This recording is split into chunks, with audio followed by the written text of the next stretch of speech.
by a minute ago. Yeah. Lovely. Here's something that's got some proper raw power that went by like a ninja assassin. Yeah. Super cool. Sounds nice. Have a great day. You too. Welcome to my channel, it is Bart here. Today I would like to speak about what happened to me on the Facebook group. So I'm trying to help people with their bikes. I'm trying to offer remapping for services for bikes like 125, Lex Moto, LXR and LXS. But what I'm finding out, it is very hard to convince people that these bikes can't be remapped. A lot of people saying, oh, it's just 125, it cannot be better than it is. It is top of, it is maxed out and you can't do anything with this. So when I hear claims like that, I'm asking, how do you know? How do you know it is maximum what you can get from this bike? Is this because you have some experience with tuning it?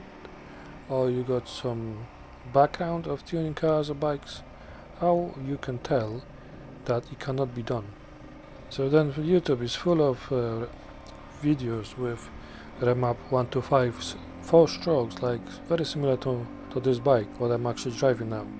You got 4 valves, 2 cams, 1 cylinder, 125cc, and what makes a difference between this bike and other bikes what can and they are being remapped on the dyno, on the road and everything, even in the small garage like these Philippines guys doing.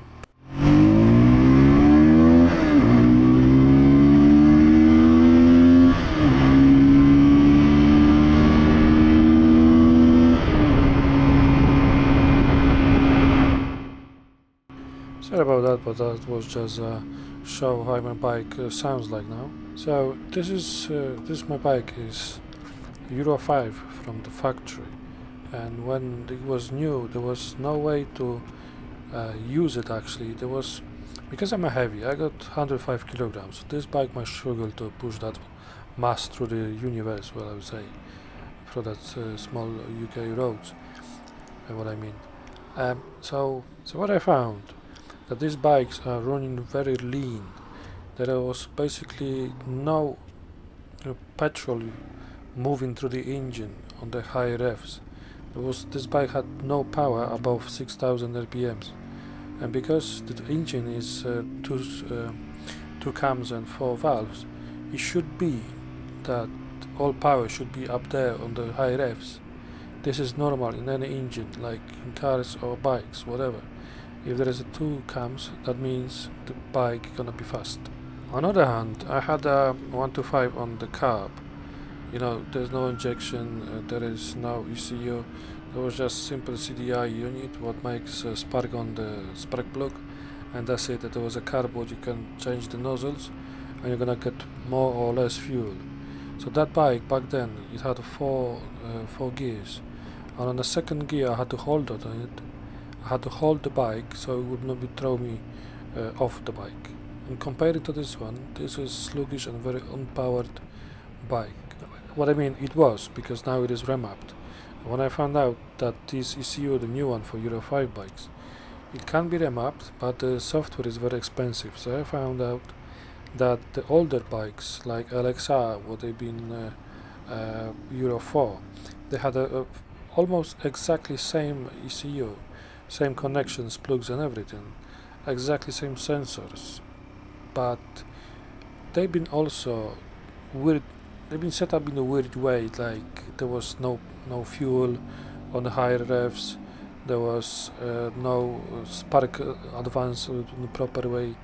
So what I found out, I can get software, I can get on my laptop, I can get the plugged in to the OBD2 and just basically remap it to not to do something crazy like try to do 50 horsepower from that bike, but to just get this situation off where there is no power, there is no way to achieve 50 mph, as the website says that this not mph, what I'm saying, miles per hour, that's what I meant.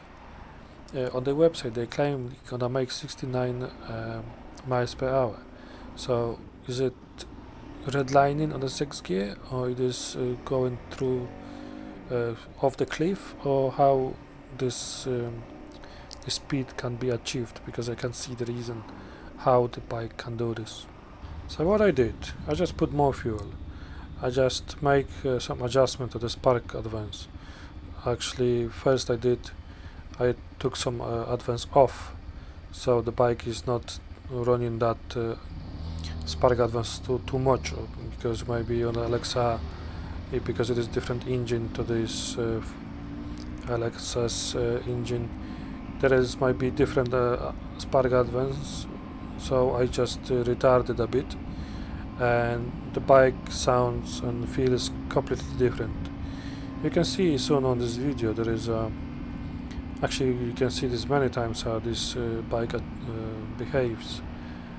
Yeah, I'm going right now, and I will just cheese this cow in front of me. There should be, so here now is 30 max what you can do, but now in here is 50. So on the third gear right now at 12,000 RPMs I can get 50 miles per hour. Before that it was impossible because the rev limiter was slower, and also there was no fuel going through the engine. Well, there was something. I'm not saying there was completely none. It was so lean that there was no way to produce any useful power. So if you have any experience with engines, with bikes, with any kind of knowledge, you will find out that 14.7 is not the best idea to run the bike or to run the engine, because that doesn't make a lot of power. It makes something, it will run, it will work, but it will overheat with conditions like that when you're doing 50 miles per hour, and bikes just say nope, I'm not gonna do any more power. And it was actually slowing down. It was so sluggish, it was so bad that I had to do something with this, because I bought this bike because it looks good. You want to be not the fastest bike in the world, but useful 1 to 5, what I can use to learn, what I can use to commute, what I can use to have fun, so I can go somewhere and I will know that the engine will not melt, because actually if you put more fuel in, like 13.5 IFR comparing to 14.7, it will run engine colder. That's a trick. And as you can see now, there's a silver car in front of me, and I'm doing about 45 or up to 50, and I can overtake him. I can overtake a car where I'm heavy, the bike is heavy, the road is actually straight, it's not downhill, maybe it looks like in the video. And then I can do 55 up to 60, because there's no point to do more. I can go on the highway with this bike, with this L-plates and everything. When on straight line like that, there is no problem to accelerate to 55 now. Well, to get to 55 might be possible in the stock bike. It should be not a big problem. But I can keep that speed. It doesn't depend on ups and downs. You're going downhill, uphill. You're gonna keep that 50 no matter what the conditions are. As long as you got this wrist twisted, you got this throttle open, you can do this. So as I got this fuel proper now, what I can actually see this on the graphs, because I can log some values of the bike when it's driving, and now I can see the petrol is delivered. It is in maximum moment, it is 12.5. So now I have to play with advance. So I seen some videos of this Honda Supra GTR 150, which makes 15 horsepower on stock, and guys doing a 22 horsepower from it just by remapping it. So they do nothing else, they just adjust the settings in the ECU, and they can do 120 kilometers per hour, so it's like 60, 65 or up to 70 miles per hour.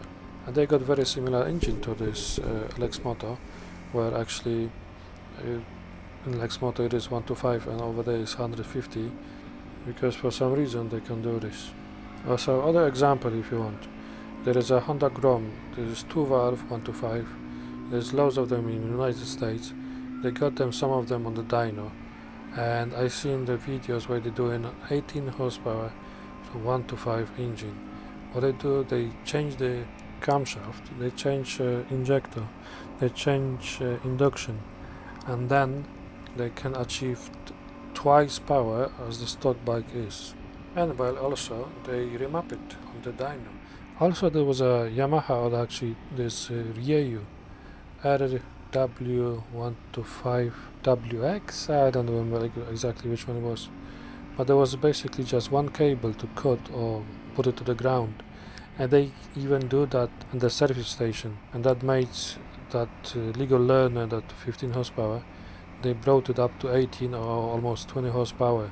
They've been claiming 20 horsepower, but everyone been saying that it is impossible, it was not that. But basically 10 years ago it was possible on some bikes to unlock more power than 15 horsepower. And let's listen now how to accelerate.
So thank you for watching, hope you like it, hope you understand, stay safe, peace out.